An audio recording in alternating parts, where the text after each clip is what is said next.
free POS application for our businesses. Hello everyone, this is Jess Alcaraz. I teach people accounting, business, and financial literacy concepts.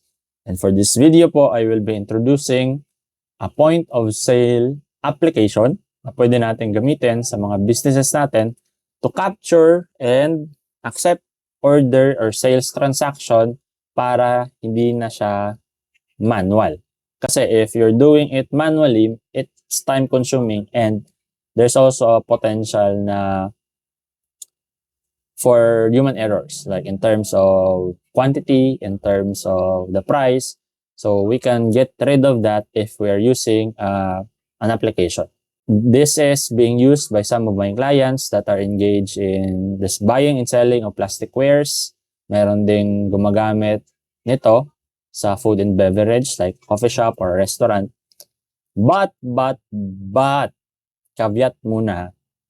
In the Philippines kasi, when you use a point of sale system, it has to come from an accredited supplier and you have to secure a permit to use from the BIR. If during a tax mapping, if they found out na gumagamit ka ng isang system na hindi accredited, hindi galing sa accredited supplier, and wala siyang permit to use, you will get penalized. So, use at your own risk. Tama ba?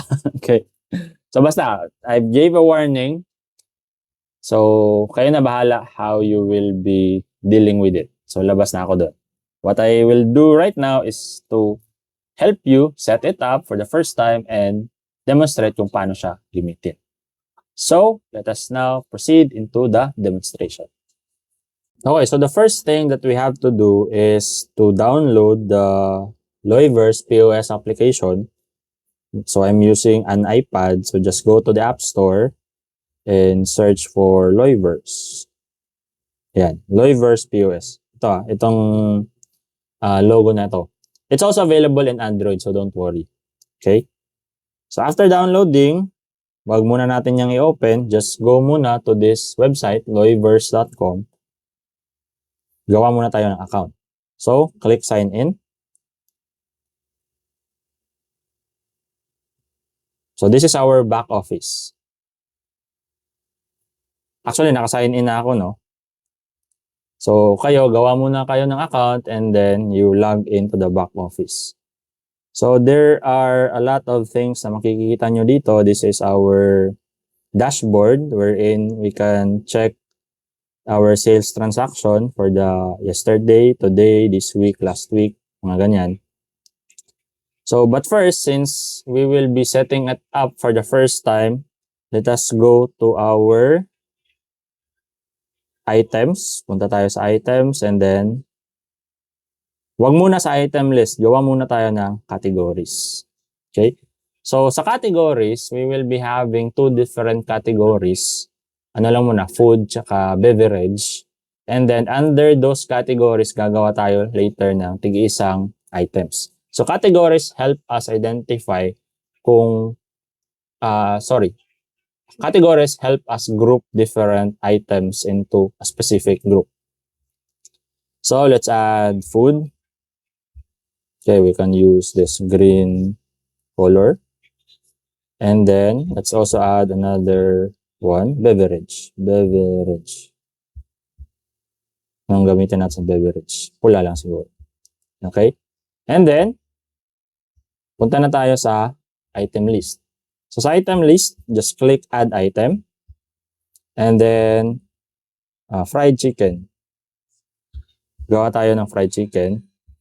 And then, category, lagay natin siya sa food.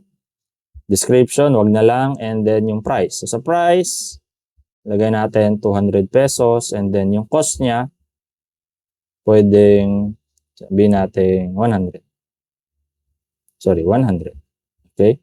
By the way, if composite item ito, meaning, ng composite item is an item that is comprised of different inventory, then you will be using this, yung composite. So, composite and then, mangyayari nito is yung fried chicken natin na menu, it will be comprised of flour, comprised of chicken, comprised of ano pa mang ingredients, salt, pepper, whatever. But this time, wag na lang natin siyang i-consider as composite para simple lang yung magiging workflow natin. Okay? And then, kung mayroong variants, you can add variant. So, this time, wala muna.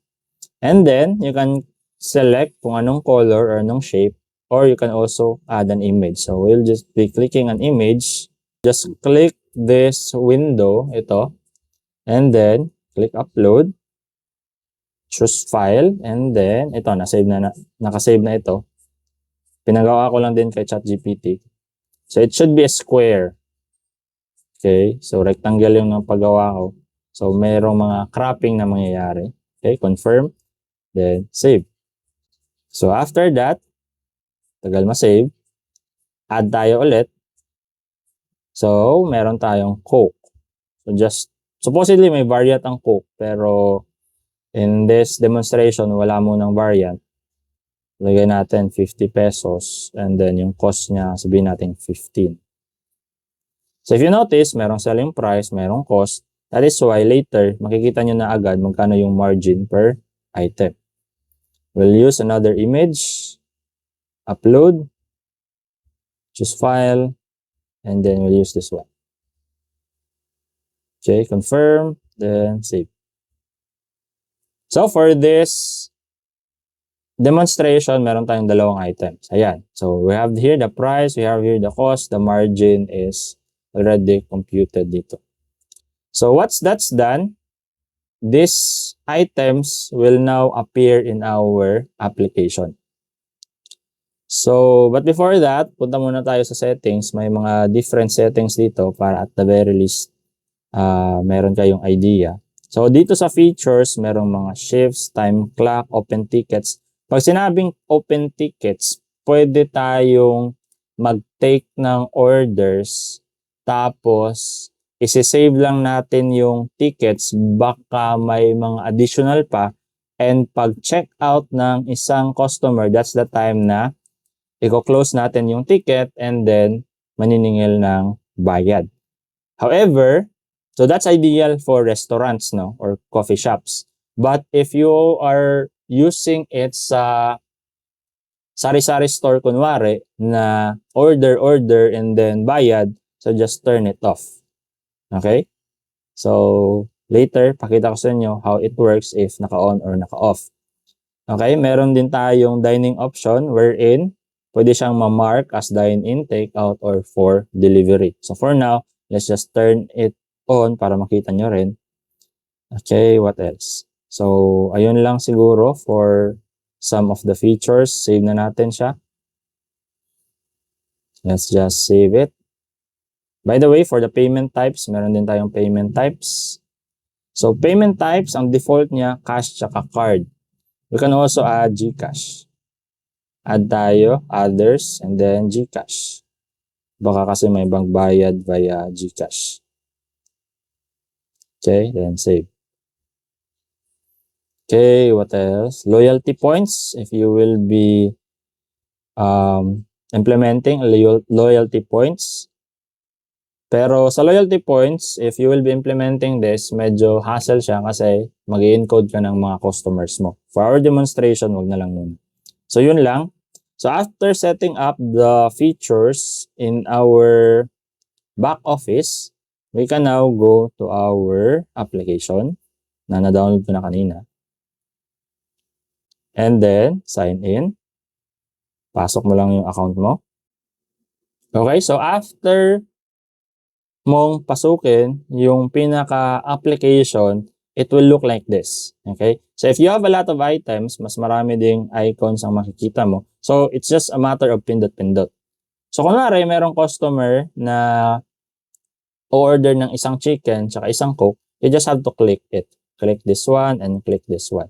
So it will now be added to our ticket. Take note na nag-turn on tayo ng open ticket feature. That is why we'll just be saving it. Pwede natin yang i-save. So, save lang natin yan. Ayan. So, naka-open na yung tickets. Meron nang nag-order. if in case mag-add sila ng isa pang Coke, just go to open tickets, click this one, and then add another item, and then save. So, if mag-check out na sila, go back to the open tickets, click that ticket, and then click charge. Okay? So, cash receive, let's say 1,000 yung binigay na pera. So, therefore, merong 700 change, and then after that, new sale. Okay? So, na-record na yung sale na yon. So, you can check it here sa receipts. So, meron ng item. Kung ano yung binili at kung magkano yung sa order ticket number 1. Okay? Now, what if hindi naman siya, nag-order and then nagbayad. So, if nag-order and then, let's say, dalawang chicken, 1, 2, and then babayaran agad, do not click save. Just go to charge. And then, meron ka namang choice dito. If you will be clicking it here, somewhere here, it assumes that cash on hand yung binayad. But if not, just click GCash, and then, that sale is already recorded. Yung back office naman is really sa browser siya. Okay? So, if we will be refreshing our back office, yung sales will now be reported here. Ayun. Naka-record na siya as 700. Okay? So, lalabas na siya doon. So, you can just click this one, then today, para lumabas yung mga transactions and kung magkano yung sales. So, we have the gross sales, we have the net sales since wala namang discounts, wala namang refunds, and then the gross profit because take note, meron ng cost, meron na ring selling price.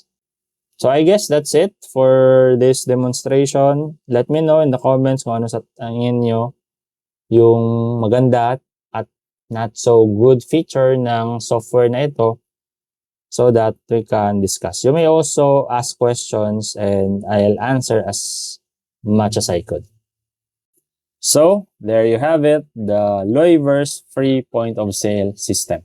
I hope that this discussion was informative and nagka-idea kayo how POS machine work and kung paano siya gamitin. But, be reminded, yung sa warning ko kanina, BIR might flag you if you are caught using it without the proper permits.